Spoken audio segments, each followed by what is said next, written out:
All right, now we will be moving on to table topics.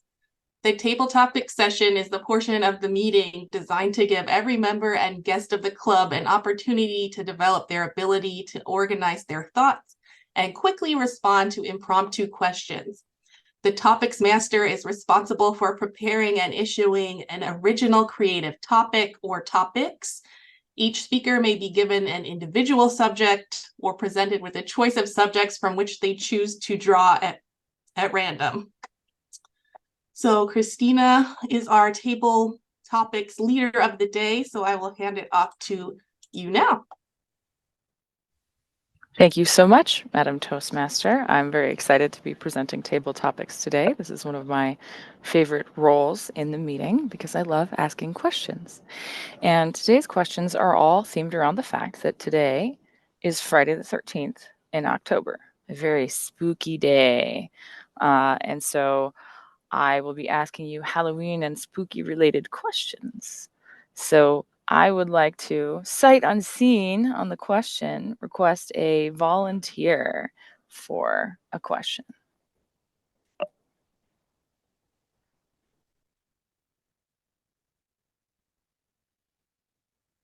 I'm happy to volunteer. Awesome. Thank you, Randy. Pick a number 1 through 5, please. Okay. And tell you? Yes. 4. 4. Okay. Your question. As we mentioned, this is Halloween season. Halloween's a big costume holiday. There are a lot of different opinions about it. Some people are very enthusiastic. Some people avoid it like the plague. How do you feel about Halloween, and how do you celebrate Halloween if you do? Well, I feel that Halloween is a great holiday for bringing people together. I feel like often those of us who aren't particularly religious miss out on some of the rituals that the religion offers and the structure. And this is a holiday that appeals to people across the spectrum of belief. So I really enjoy that, and the fact that it brings people together with those that they love, and they also have a chance to become play a part that they don't usually play.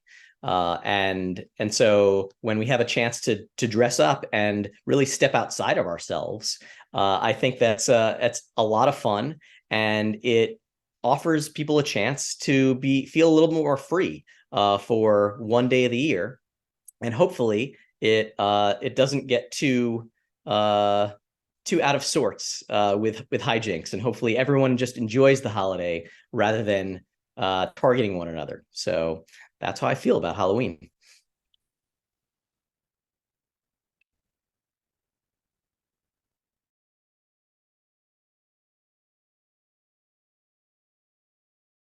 It's an interesting angle on Halloween, for sure. I definitely enjoy celebrating it myself. I please have another volunteer for our next question. I volunteer. Osmega? Yes. And I think I saw another volunteer, Betsy. We'll go to Betsy next, if that sounds good. All right, so please pick a number 1 through 3 or 5. Number 1. Number 1. Okay, so we have a lot of superstition around Friday the 13th, whether it is in October or not. Do you have any superstitions about Friday the 13th? Do you think it's an unlucky day, or do you think it's all just a bunch of silly fuss? Okay. Thank you for the question. So I didn't get to know about the unluckiness, for the lack of a better term, of the number 13 till I probably came to the US. So I've always seen 13 as a regular number. But again, I know that culture is a thing, and different surroundings have different things they believe in. And I've seen people who say that they wouldn't want to use the number 13 or go to the 13th floor or things like that. But I think this comes from tales from generation to generation. And for some people, it probably has worked for them. And for some people, they've probably been at the short end of the stick with the number 13. But personally, I think it's a regular number and it does not hold any negative connotations. You know, we have lived 13, we have gone through the number 13 several times, or we go through that several times in a month. So I don't think it's a bad thing. But again, everybody's beliefs. And you know, there's the general saying that whatever you believe probably works for you. So if you think it's a bad thing, probably unlucky things will happen to you on that day. And if you believe it's a good thing, that will be a day of joy and good tidings. Thank you. Thank you so much for that. And I like your point about our beliefs on how we approach things will sort of influence our outcomes. I think that's really an interesting point. So thank you again. Moving on to our next question for Betsy. Please select 2, 3, or 5. I'll go with 3. 3. All right. Horror films, particularly around Halloween, are very popular. And you know there's a market for them because they keep making them and they keep making money at the box office. Are you a fan of horror films? And why or why not? Thank you for the question, Christina. I am not a fan of these sort of mass marketed horror film. I had seen films growing up from Hitchcock, you know, The Birds, Psycho, and they were quite scary enough for me. They're scary, and you know, in your head, it takes you right into a space. At some point, my mother had this idea. My sister and I were in our teens, and she'd heard about this film called Friday the 13th. And it was a horror film. And we thought, oh, well, let's go see it. And we got partly through it. And it was just so much. It was like an assault on our psyche. It was so graphic and so upsetting that we left before it was over. And I just don't like to have that kind of imagery in my mind. That doesn't mean I don't enjoy a good thriller or a psychological drama or something like that, but I try not to have too much of that vivid, bloody, gory stuff. Plus, there's always some woman who is silly enough to leave the group, go running through the woods to go back to an introduction you had the other day, and get separated from the herd and meet her demise. So I am not a big fan of horror films, but thank you for the question. And thank you, Betsy, for that, I think, very thoughtful answer. I think you bring up a good point about sort of the social elements of horror and how there have been certain sort of misogynist elements in many horror films throughout time. So I think that's a really interesting, like, social commentary on horror films. Next up, we have 2 more questions if we have time. So if I can have another volunteer. Christina, Bonnie. I'll take number 5. Number 5. What is your favorite Halloween costume that you have ever worn? Or if you don't do Halloween costumes, please describe a favorite costume of any sort.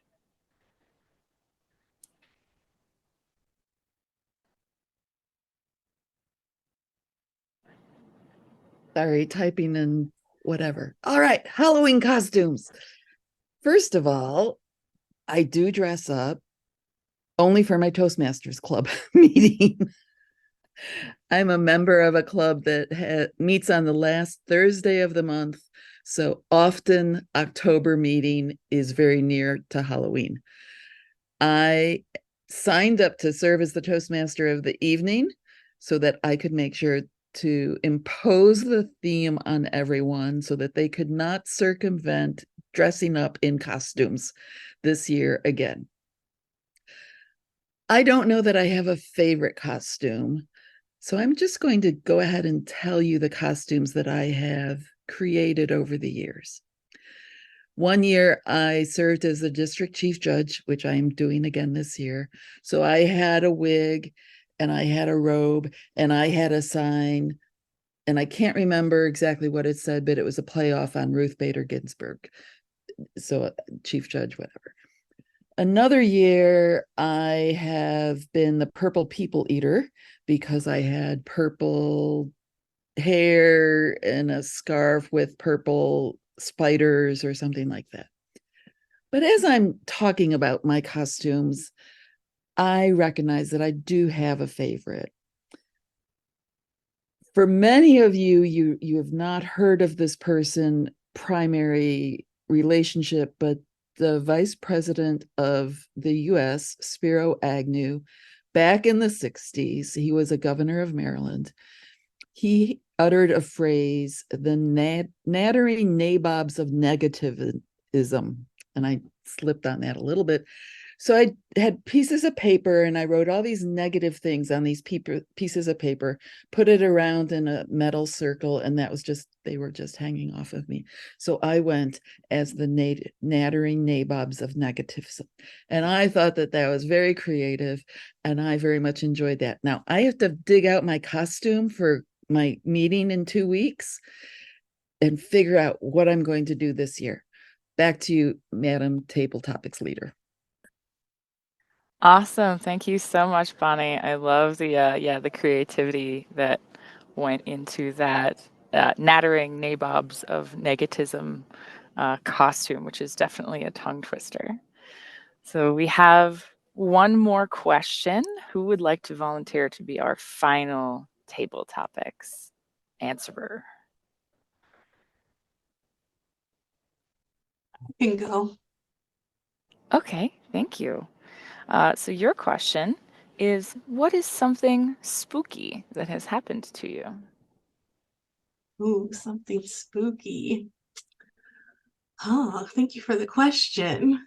I really love Halloween. We have put up some spooky decorations. We have become the really early Halloween decorator people, which I'm wondering if it needs to become every holiday we decorate early now. We have some pumpkins. One of them I carved a bat into. I think that's pretty spooky. It looks very professionally done. The other one has a cat carved into it. Not as spooky. We have spider webs up in our bushes with huge spiders, which are also spooky. And yeah, Halloween has been a long time coming for us since we've had these decorations up since early September. My kids are very excited to be spooky villains on Halloween and are always trying to scare me, spook me with their costumes. One of them is going to be Batman. I don't think he gets that Batman is a good guy. He thinks he's a scary guy. And the other one is going to be Black Cat from Spidey and His Amazing Friends, who is the villain as well. So they're both trying to always scare me and creep up on me and want to try on their costumes every other day. So I keep telling them these costumes are not that high quality. They're not going to make it to Halloween if you keep wearing them every day. So I've encouraged them to save them until actual Halloween, where they will get all the candy, I'm sure. So I will hand it back to you, Table Topics Master, Christina. Thank you so much, Kay Marie. And I love that visual of the kids dressed up in their costumes working to scare you. And I, as a child, did not take your advice. I had a phase where I wore costumes all the time. And so the trip to Italy, we have pictures of me in a puppy suit everywhere. So that concludes our table topics session. I want to thank again all of our speakers for being very game to volunteer and circumvent any hesitation they might have had to answer a table topic. So back to you, Madam Toast Leader of the Day.